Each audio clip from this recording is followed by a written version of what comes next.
Ito mga par, may kunting ano lang tayo na discover dito sa sa Sharp na CRT TV. Ah, ah, yung chassis nito, yung Primo at saka ibang mga series na gumagamit ng chassis na to, Sharp 32, yung Slim. So may discover tayo dito mga par, nag-hold down. Ito nag-hold down siya, napalitan na natin lahat ng capacitor. Nag-hold down siya dahil sa 12 volts. Napalitan na rin natin yung 12 volts capacitor na 1000 microfarad sa 12 volts to na capacitor. Pinalitan na rin natin ng bago. Napag-alaman ko na mababa na yung yung capacitance ng capacitor na nandito. So pinalitan ko, ganun pa rin nag-hold down. Nag-hold down to yung supply dito sa Spider IC, yung 5 volts.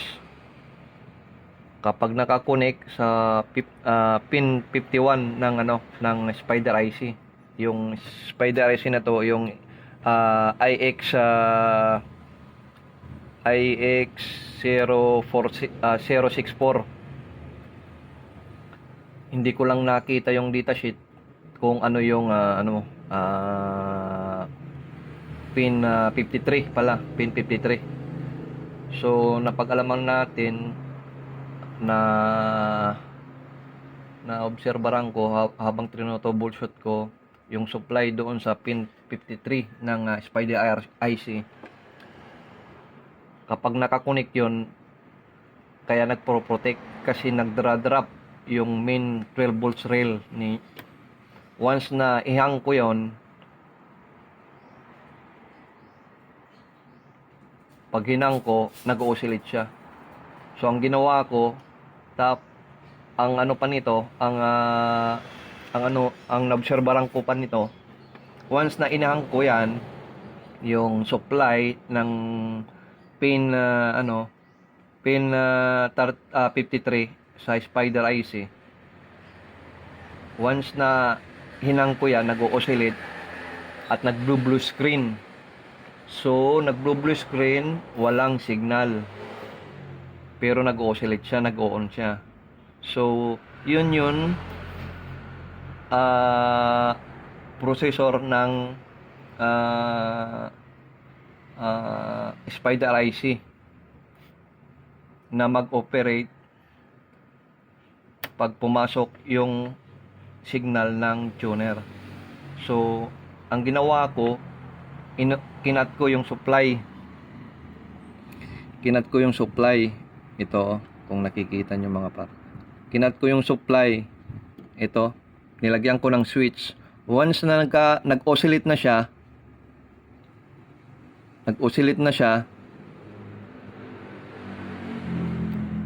at i-connect mo na yung tamang connection, nag-ooperate ng normal. So ganun lang mga par. Comment below na lang par kung may mga na-experience kayo na nakasagupan nyo yung mga ganitong trouble. Comment below na lang. Magbigay tayo ng konting tips para masolusyonan yung ganong mga problema. So ngayon operational na yan. Tignan natin, buksan natin, lagyan natin ng signal.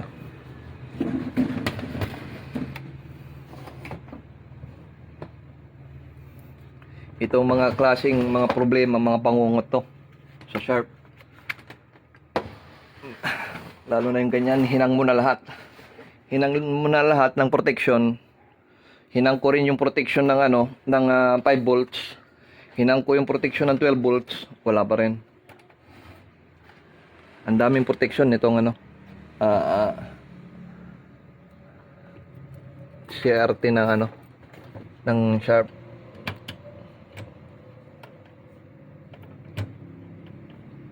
So yan, nilagyan na natin ng on na natin. So ito yung ginawa ko. Pasensya lang par, medyo masagwa tignan eh. Nilagyan natin ng switch eh.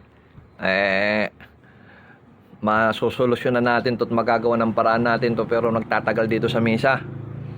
Pag nagtatagal sa mesa, yun ang ayaw ng mga kabaro natin. Mga pwera lang kung talagang wala talagang may pumapasok, eh talagang pwede tayo magbabad sa isang appliances. Pero pag ganito, hanggat maaari, pag masilip natin kung anong solusyon ang pwede maganda na mag-cooperate naman ng normal, eh talagang gagawa tayo ng paraan na masolusyonan kaagad. Hindi man ito na solusyonan natin, nahanap natin yung ganitong trouble kung ano talaga yung salarin. Pero ganun pa man, eh magtagal na to sa misa ko. Isang linggo, minsan pag ganun, hindi ko maano, iniiwanan ko na. Tinatakpan ko na, binabalik ko sa may-ari kasi medyo din eh, challenging naman yung ganun eh. Kaso nga lang, medyo tayo eh, nangangailangan din po tayo ng financial, kaya gagawa tayo ng paraan, ma-dispose kaagad sa may-ari kung hindi na talaga natin makaya, sabay paliwanag na lang na maayos. At kung mayroon naman pamamaraan at nabibigyan natin ng solusyon, di doon din tayo. So bali ito, nilagyan natin ng switch. So ngayon, naka-open ngayon yan. Saksak lang natin. Ngayon, saksak, main switch. Teka, switch lang natin kasi nauurong to yung eh.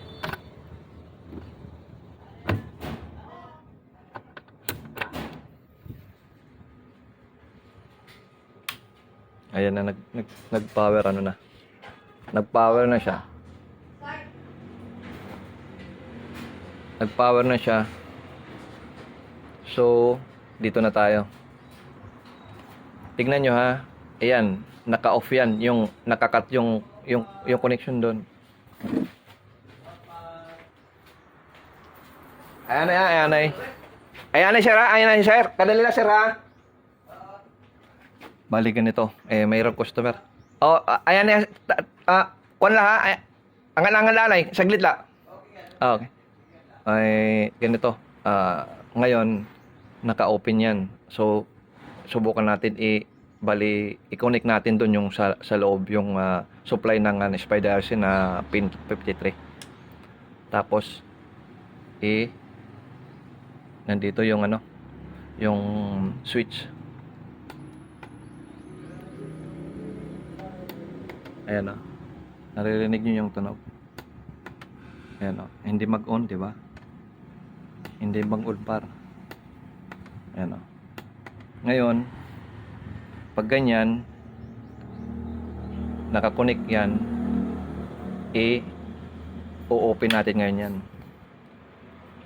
Hindi yan mag-on. Hindi yan mag-on. Kahit i-open mo, kinakailangan mo, ano mo muna to.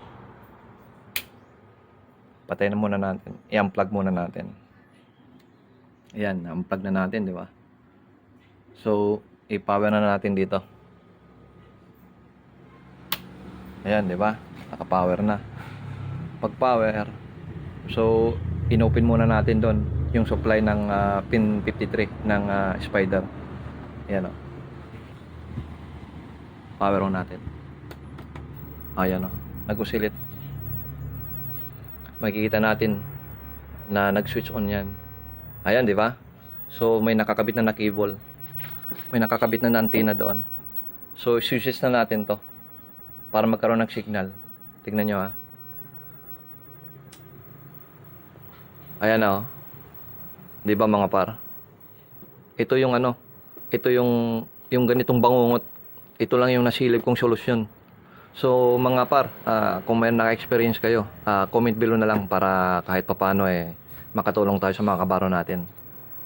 Hanggang dito lang muna mga par. Ito yung unang pasok ko ng YouTube. Sana maging maganda yung yung kalalabasan nito. So maraming salamat at pagpalain nawa tayo.